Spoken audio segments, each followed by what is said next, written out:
Stories from around the corner. And around the country. You're listening to All the Best. Proudly supported by the Art Gallery of New South Wales. You're listening to All the Best from FBI Radio 94.5, and I'm Kwame Slusher. And this week, we are going to be talking about love languages. And I'd like to show my love by first acknowledging that I'm recording from stolen and Gadigal land, and pay my respect to Gadigal elders past and present, and also recognize that the area where FBI Radio is situated, Redfern, has long been a place of storytelling, strength, resistance, and resilience for First Nations communities. Love is in the air, or at least it's in the airwaves for this episode. I once heard about this theory, or maybe I read it somewhere, that came from this Danish linguist Otto Jespersen, who proposed the Lala theory, or the sing-song theory of language, which argued that language may have come from sounds associated with love or play, a poetic feeling, or a song. I think that the concept of sounds associated with love possibly being the foundation of language is such a beautiful sentiment. And in this episode, we're going to be playing two stories about love, whether it's love overcoming language barriers, or love helping us to overcome physical barriers and how to make the most out of the little things. We also have a special surprise for you, but we will get to that after the first story. So for this first piece, you'll be taken on a journey through the complexities of a multilingual love story. You'll hear Ellie and Lucas navigate learning about each other, meeting each other's families, and little extra challenge of a communication barrier that makes it that much harder. Here is Love in Translation.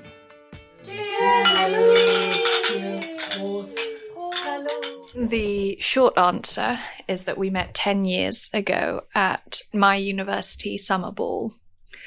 But I think that doesn't encapsulate how unlikely our meeting was. My name is Lucas. My name's Ellie. We met at her university. I was with one of my really good friends. We had a reputation of being a little bit drunk and a little bit silly and running away from everyone. And there at the hot dog stand was Lucas, standing next to his friend who was wearing a kilt. He was wearing a kilt for a formal ball. Which is important because my friend had just discovered what her Scottish tartan was, and so she got very excited. And her friend had just recently learned of her family tartan. And they started chatting about the kilts, and I was left to chat with Ellie. And I was left with Lucas. My first impression of Ellie was that she was very beautiful. It's like, wow, what a handsome man. But I thought as we began to speak and got to know each other, I thought her background and upbringing was really interesting, she said. Very international background with a Malaysian mum and a British dad, born and raised in Hong Kong. And I've had a similarly international upbringing. And then he was quizzing me on all the places he'd lived in. He went through a brief history. I might have quizzed her. I've lived in quite a few countries, and I thought that would be a fun icebreaker. As it turns out, I was wrong, but... So Germany, the US, Zambia, Tanzania, the Netherlands, Ethiopia, the UK. Yes, I did do that. 6. So still quizzing me. Yeah, I think there was definitely a spark there from the beginning. Yeah, I thought it was very interesting to get to know her. My mum's Argentinian, and I speak Spanish with her. And her family. My dad's German, and I speak German with him and his family. I think I speak Spanish with my sister, and English with almost everyone else. So I speak English with everyone, Malay with mum and mum's family, and sometimes with my sister when we're trying to communicate something in public, in secret, but that's very painful. Cantonese, which I learned in kindergarten and spoke while I was living in Hong Kong, and then Mandarin from school. And then I did Spanish also at school, but I'm re-picking that up to be able to chat with Lucas's family. I was quite motivated to learn Malay to speak with Ellie's granny.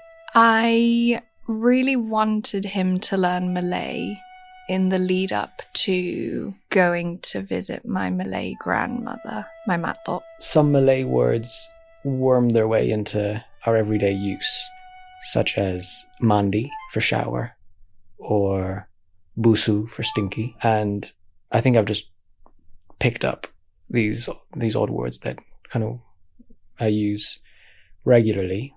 And I can't remember the first time I used them, but I think it just happened naturally. I remember the first time I tried to speak in full sentences was after going at Duolingo for quite a long time.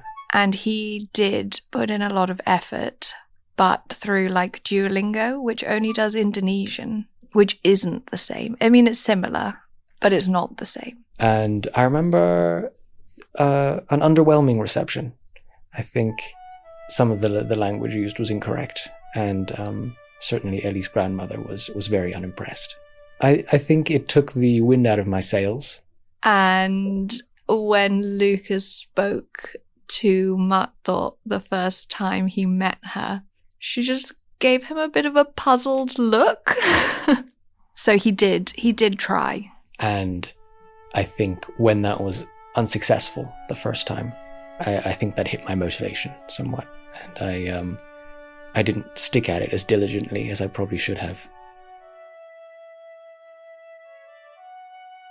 So the first time I visited his family in Argentina, they didn't really speak any English, and I had just traces of Spanish memories from GCSE. My Argentinian cousins speak Spanish incredibly quickly, and my aunt does as well. And at times it can be quite hard for me to follow as well. They speak like a machine gun. If you get a voice note from them, you have to listen to it at 0.5 speed to try and make out the words. And I know that Ellie was very overwhelmed at first. I felt so overwhelmed in that moment, and I was like, oh my god, I'm never going to be able to communicate. And I felt so shy. I felt really shy. But we were there for, I think, 5 weeks. But everyone was just so encouraging. Anytime I did say anything, it was so nice. Although actually, having not been used to that, it also made me a bit embarrassed to say anything, because I was like, oh no, and they're going to be so sweet, and I'm doing the bare minimum. But I will say that I think Ellie picked it up incredibly quickly. And more than just the language, I think her confidence built up in just a matter of a few weeks. She was having long conversations with my cousin, which I don't think she thought she could have done a few weeks prior. It's one of those things. Ellie speaks Spanish really well, but she's always doubted her ability, and she's always really embarrassed to speak. But it was really lovely to see her speak confidently and emotionally. And as much as it meant to me, I know it meant a lot more to my mum, to connect with that side of the family as well. So that was really lovely. I think there's this real thing in my family with, although maybe it's just me actually, maybe I'm projecting that unfairly, about perfection and not making mistakes. And so it always, I think the first few times speaking, it felt there was just almost this huge hill that you had to overcome. And I felt so shy and so scared to make a mistake, even though I know the only way you can get better at speaking a language is to speak, and you will make mistakes, and that is totally normal. And I know that logically, but in your head, when you're meeting your partner's family or your partner's mum for the first time, and you're trying to impress and you're trying to, I don't know, communicate how much you love them and how much, you want to be there and you want to get to know them. And there's this communication barrier, and there's also this like mental barrier about how you're perceived. That's, I think, a tricky thing to navigate and overcome.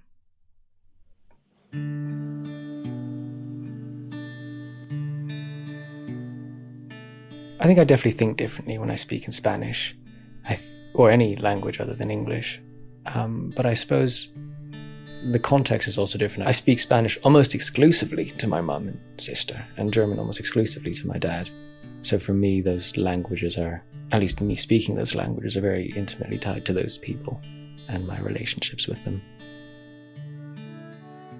I think with Malay, I actually feel really inadequate when I speak Malay, and it makes me sad. And I sometimes grapple with the guilt of learning Spanish first rather than revisiting and properly committing to learning Malay, which is my mother tongue. I think Mum and Dad have said that I spoke Malay to begin with, or Mum only spoke to me in Malay to start with. So I wouldn't want that for anyone else. I think that's a challenging thing to grapple with. I think learning Ellie's language has helped me understand her better. And I think it has made me a better partner as well. I think learning the language obviously quite directly helps you communicate with that person in the language. Unfortunately, I never learned Malay well enough to really speak fluently with Ellie. But there were times where we'd have slow conversations in Malay. And certainly when Ellie speaks Spanish with me, we can hold longer conversations.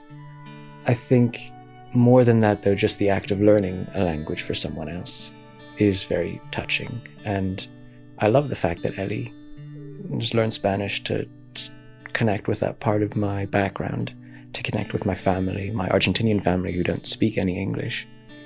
I love the fact that she does weekly Spanish lessons with my mum, and that we can do long walks on the beach where we just speak Spanish together. Learning Spanish has definitely made me feel closer to his family, because his mum is now my Spanish teacher.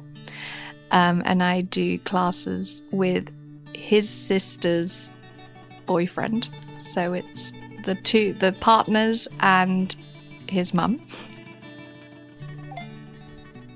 Hola Gaby, ¿qué tal? ¿Qué tal, Lili? ¿Cómo estás? Bien, ahora a casa. Oh, en casa. Sí. So yeah, I think more than just learning to speak the language itself, just the act of learning it for your partner is a really bonding experience. We do have a little bit of our own merging of languages, so we'll just borrow words. So we'll say like, oh, I'm just going to go mandi, and that's from Malay. Dame un beso means give me a kiss. We often say that as well in Spanish. I'd say the most common thing, I'd always go up to Lucas and be like, besame, which means kiss me. And I do that about 50 times a day. We'll say selamat jalan instead of safe travels, or the German word for goodbye, tschüss. So I think it is really nice. It's obviously not a secret language, and that anyone who speaks those other languages would understand it, but it is quite a unique mix of languages that we use. Cuisines have definitely merged. Oh my god, yeah, that's true. And I think that's... we love making Chinese dumplings around Chinese New Year, and occasionally Argentinian empanadas with my mum. Oh, and the Christmas asado. And the Christmas with my asado, family. yeah. So... oh yeah, I think that's right. I think food has been a huge cultural melting point. You know, when I met Lucas back in 2015, he didn't like spicy food. And now he can outspice me by loads. yes. I honestly cannot imagine my life without you. And I don't think any of my family could imagine their lives without you either. It's been so lovely to meld all our different cultural quirks and languages and jokes and everything. And I hope we continue to do that for many, many, many, many more years to come. You're so good at this. You've been speaking like this the whole time? No. So eloquently? You're listening to All the Best, proudly sponsored by the Art Gallery of New South Wales on FBI Radio 94.5. That story was produced by Katie Stokes, and the supervising producer was Mark Yin. I really love that story. In fact, I've loved all the stories that I've been able to share with you here on All the Best over the last year. And as for the surprise I promised you, well, it's a new year. And right now in the studio with me is your new host of All the Best, Gabriela Acaria. Hi, Gabriela. Hi, Kwame. So, welcome to All the Best. Thank you for having me. I was wondering if you could give me a little bit of a story of how you maybe came to FBI. Yeah, absolutely. So I started out in FBI late 2024 as a frontliner, and everything progressed from there. So I started a little bit of music presenting casually, which was very, very fun. And then I progressed to Backchat, our flagship news and current affairs program, and I've been there ever since. And I've always sort of wanted to weasel my way into All the Best because I absolutely love audio storytelling. So I'm very, very happy to be in this position right now. So what is it about audio story making that you love so much? I think the medium of audio has so much potential. It's so dynamic in that you can layer so many elements to make this beautiful narrative, but it's also really intimate and personal with the power of voice. I think the power of not seeing someone's face makes something even more intimate, connecting with that part of the story. So, yeah, I think there's so much room for so much creativity in audio, and I really enjoy that. Did you want to introduce the next story? Sure, Kwame. This next piece explores love shaped by disability. From catching the train from Campbelltown together to sitting in marshland together, Trudy and Chris explore how they're connected by life's ordinary. They explore the intimacies of touch and talk, and ultimately, their love for one another, transcending life together. Produced by Carey Scheer from the Purple Orange podcast, this story honours Trudy, who passed away before the original episode was released, but her husband, Chris, wanted the world to hear it.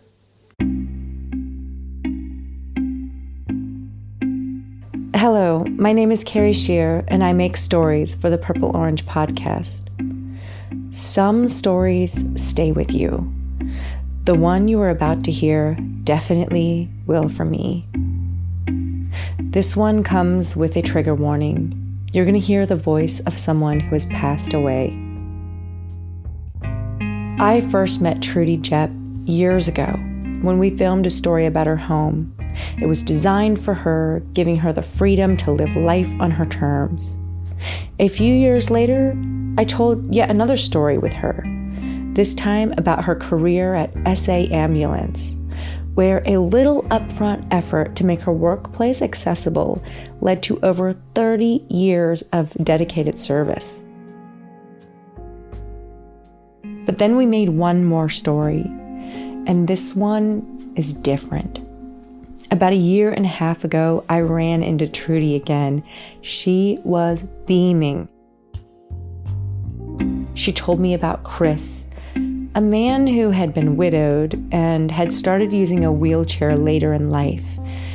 He had, in many ways, shut himself away from the world. And a mutual friend nudged Trudy to reach out to him, and so she did.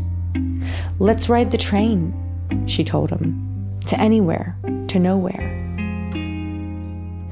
And that's what they did, over and over again, until one day their friendship became something more. I knew right away this was a story that needed to be shared. I worked on it and sent the recording to Trudy for her to hear. She never got the chance.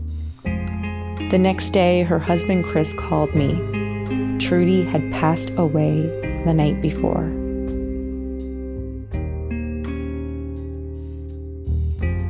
Although Trudy didn't get to hear it, her family and friends did.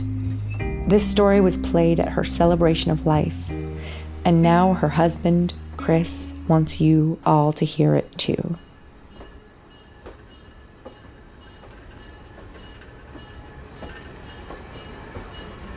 She used to encourage me, "Oh, what are you doing today?" I said, "I have to check my diary." Diary's got nothing in it. So, yeah, do you want to meet Sunday and go for a train ride somewhere? Yeah, why not?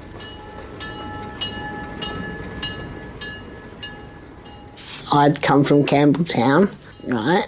and you'd come from here by train. Yeah. And we'd meet at the train station, and then if what the we'd first do, train that was leaving, we'd get on it.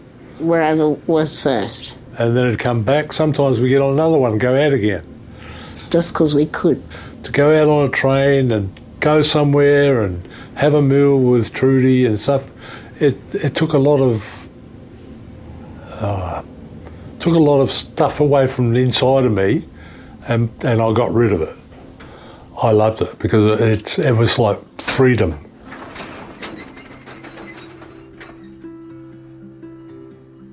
It was a day pouring with rain.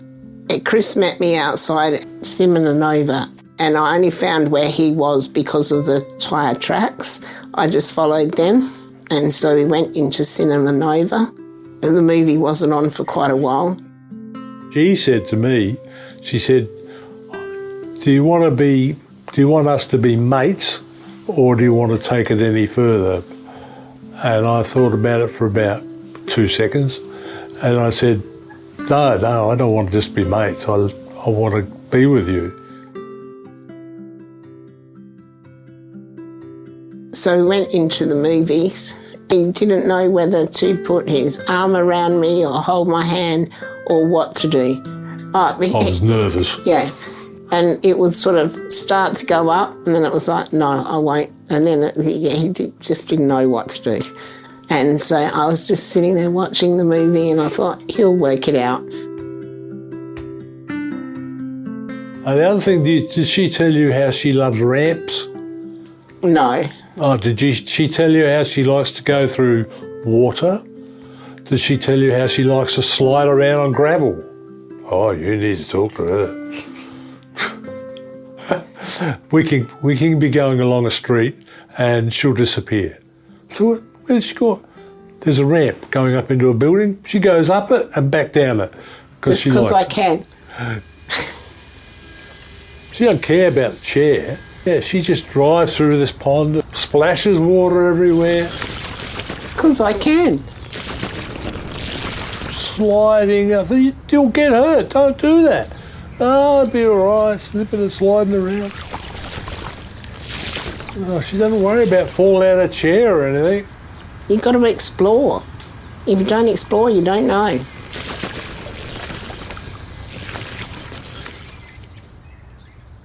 I've learned a lot from Trudy's disability. She's a good guidebook. He has a form of muscular dystrophy that he didn't get till later. I've been through the stages that he's going through now, so I can, mentor's not the right word, but give suggestions. Hey, try this, or just because it doesn't work out the way you want it to, that's the way it is, and just get over it. Trudy's like she is now. She's been like that all her life. To me, it's what I do is just life. I know no different. I've had to adapt it, but enjoy it. As long as you wake up every day and you're breathing, that's a good thing. What you choose to do in your day, that's, up to you and your abilities. But just do it. I'm still grappling with it. I've gone through a normal life and now I'm in a disabled life. I mean, how can I put this? It's like when I first started losing the ability to shower myself, I had to then allow other people to do it. It's like, it's so hard.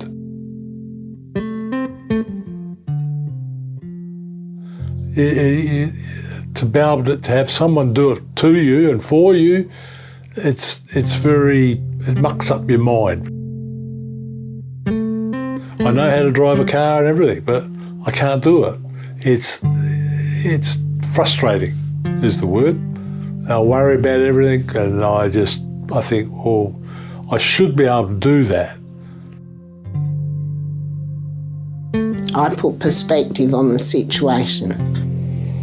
Get over it. Get over it, suck it up, buttercup is the latest thing. It's no urgency. The carer's going to be here. That's why we employ them, is to help us. You got to learn to allow people to do the things they can do for you and accept the fact that they're not going to do it the same way you would have done it.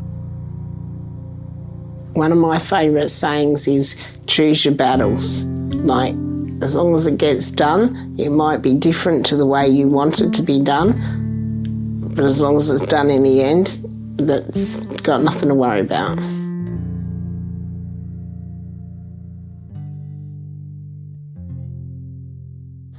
I said to her one night, I said, would you like to marry me? Well, what did she say? Oh yes, in a... At a heartbeat. In a heartbeat. I'm much happier when she's around and we're doing things. And we can bounce off each other.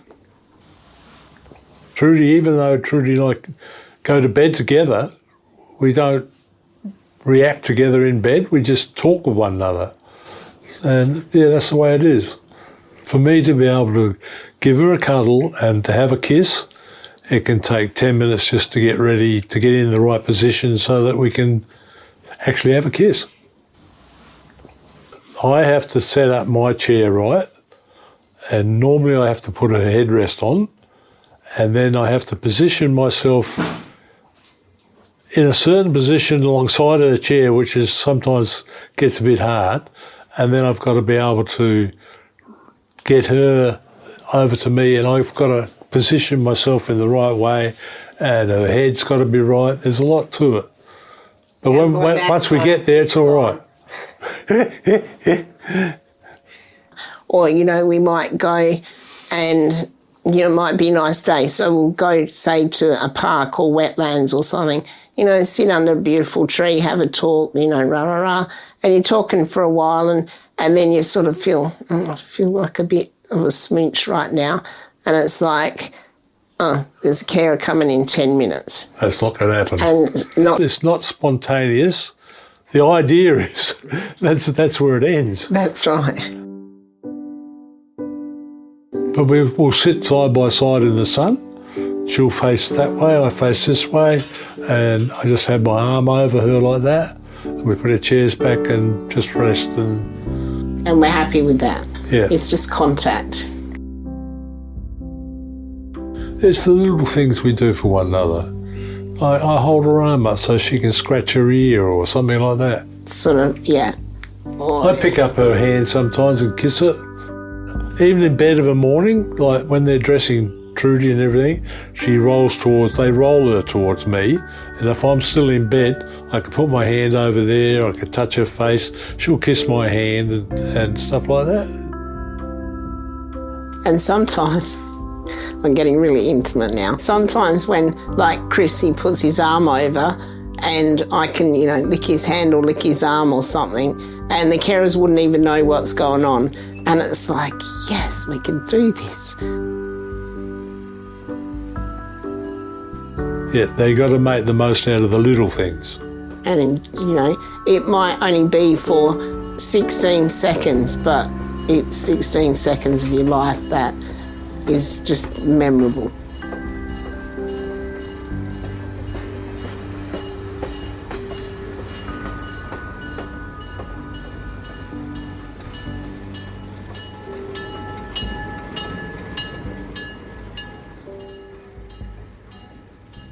We want to thank very much Chris Spencer and Trudy Spencer-Jepp for taking the time to share this beautiful story with us. As you know, Trudy has since passed away, and we want to acknowledge her with deep respect. She was much loved in our community, and her voice lives on in the stories she shared. If this story has raised anything for you, please remember you can call Lifeline anytime on 131114. We'd love to hear your thoughts on this story and the podcast in general. You can reach us on our social media, our Instagram, our Facebook page, or send us an email, stories@purpleorange.org.au, or pick up the phone, 0883738388. I'm Carey Scheer, and thanks so much for spending time with us at the Purple Orange Podcast. You're listening to All the Best on FBI Radio 94.5, and you're here with me, Kwame, and our new host, Gabriella Acaria. Say hey, Gabriella. Hello. And that story was produced by Carey Scheer as part of the Purple Orange podcast, and this podcast features people with disability. And if you want to learn more about the podcast or more about the foundation, you can follow the link that I'll place in the show notes. Gabriella, would you like to take us out of the episode? Absolutely. If you love audio stories, then keep listening to All the Best for unique stories from independent audio makers from so-called Sydney and around the country. Definitely catch our live radio broadcast on Sundays at 9:30am on FBI Radio 94.5. We also release a brand new episode every Tuesday at 4pm on allthebestradio.com, Spotify and Apple Podcasts. Follow us now so you never miss an episode. All the Best is made at FBI Radio on Gadigal land, in association with SYN and 3RRR, on Wurundjeri, Woiwurrung and Boon Wurrung lands, and ACCC on Arrente, Mooramungu lands. Our executive producer is Mel Bakewell. Kat Fraga Matos is our community and programming coordinator. Kwame Slusher is our production manager. Patrick McKenzie is our community coordinator, and a special shout out to all our amazing volunteers who helped to make All the Best possible. Shining Bird composed our theme music, and Annie Hamilton designed the artwork. We're heard across Australia on the Community Radio Network, and we're made possible by the Art Gallery of New South Wales and the Community Broadcasting Foundation. You can find our full archive of almost 700 episodes at allthebestradio.com. I'm Gabriella Acaria. Thanks for listening.